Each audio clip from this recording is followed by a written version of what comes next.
Bwana, mara baada ya kipindi cha kwanza cha mchezo wa Young Africans wakiwa ugenini dhidi ya JS Kabylie kumalizika, tayari kulikuwa kuna mwafaka wa kocha na goalkeeper kuwa tayari kwenda kupasha na Butwali Bumsheri, na lengo ilikuwa ni benchi la ufundi kufanya mabadiliko ya Djigui Diarra ambaye anakwenda kutunzwa na wananchi. Ni siku yake, Young Africans wameamua kuiandaa mechi dhidi ya Fountain Gate kwa ajili yake, lakini moyo na nguvu umekuja kutokana na msisitizo wa performance ambayo alikuja kuiweka katika mchezo dhidi ya JS Kabylie, na hasa kwenye kipindi cha pili na hasa kwenye dakika za mwishoni ambako alipiga double back to back saves ambazo zilikuwa zimenusuru magoli ya wazi kabisa kwa upande wa Young Africans. Lakini huyu jamaa kirahisi sana alikuwa afanyia mabadiliko katika ule mchezo kwenye kipindi cha kwanza, na ni baada ya mguu wake kuonekana kuwa umevimba.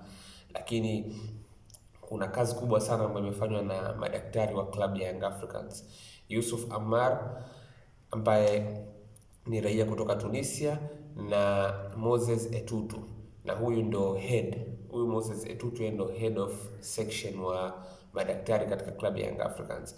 Walihakikisha wanafanya kazi kubwa sana kwa ajili ya kuhakikisha kwamba Djigui Diarra anarudi katika ule mchezo. Sasa basi, kiuhalisia ni kwamba Djigui Diarra alikuwa ana injury ambayo ilibidi ichukue muda mrefu kupona. Yaani ilibidi ule mchezo katika hali ya kawaida, kama hakuna pressure yoyote kwa mchezaji, ule mchezo inabidi mchezaji afanywe mabadiliko, apate muda wa kutosha, muda wa karibu na madaktari, aweze kutibiwa kwa uangalifu na kwa ukaribu zaidi. Lakini kwa kuwa Djigui Diarra mwenyewe alikuwa anautaka bado mchezo, ikabidi madaktari wa Young Africans, Yusuf Ammar pamoja na Moses Etutu, wafanye kazi ya ziada kuhakikisha kwamba wanamwandaa goalkeeper aweze kurudi uwanjani.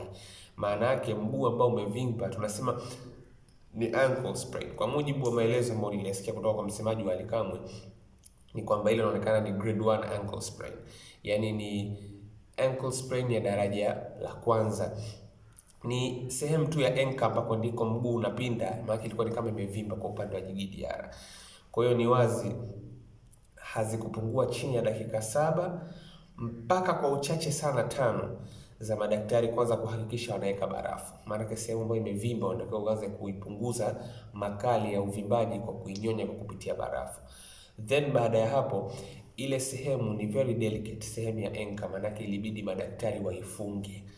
Haya ni maelezo ambayo pia Ally Kamwe aliyabainisha. Ilibidi madaktari waifunge ile sehemu kwa nguvu, lakini mwisho wa siku ilibidi ipigwe na ganzi. Yaani kwamba yale kama kuna maumivu yoyote yaondoshwe, kile kisehemu ambacho kinacheza cha ankle kifungwe, then wakati huo pia uvimbe umepunguzwa. Ina maana mpaka hapo Djigui Diarra akawa tayari kurudi uwanjani, licha ya kwamba alikuwa na injury kiuhalisia, na baada ya mechi alikuwa arudi katika hali yake ile ile ya mwanzo, kwamba ni mchezaji ambaye yuko katika wakati mgumu, lakini madaktari walihakikisha kwamba anapatikana kwa ajili ya dakika 45 za kipindi cha pili za ule mchezo.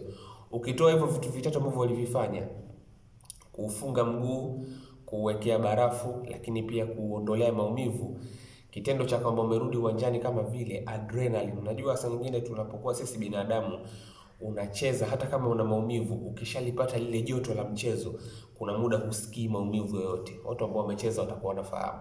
Yaani adrenaline ya kiuchezaji ikishakuwa juu, joto la mchezo likipanda, maumivu kwa muda, hata kama unakuwa na maumivu makubwa, hata kama unakuwa na uvimbe sehemu, yale maumivu unakuwa huyasikii.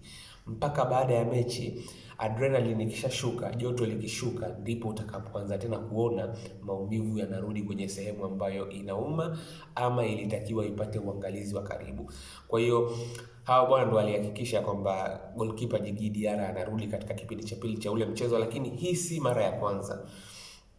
Msimu uliopita Young Africans walipokuwa wanasafiri kwenda ugenini dhidi ya MC Alger, kulikuwa kuna hatari. Sead Ramovic pamoja na benchi lake la ufundi walikuwa ni kama hawana uhakika kuhusu kupatikana kwa Djigui Diarra, lakini Moses Etutu ambaye ndo head doctor katika klabu ya Young Africans alimclear kabisa Djigui Diarra, akasema sikilizeni, huyu jamaa yuko vizuri, kama mnataka kumtumia it's up to you.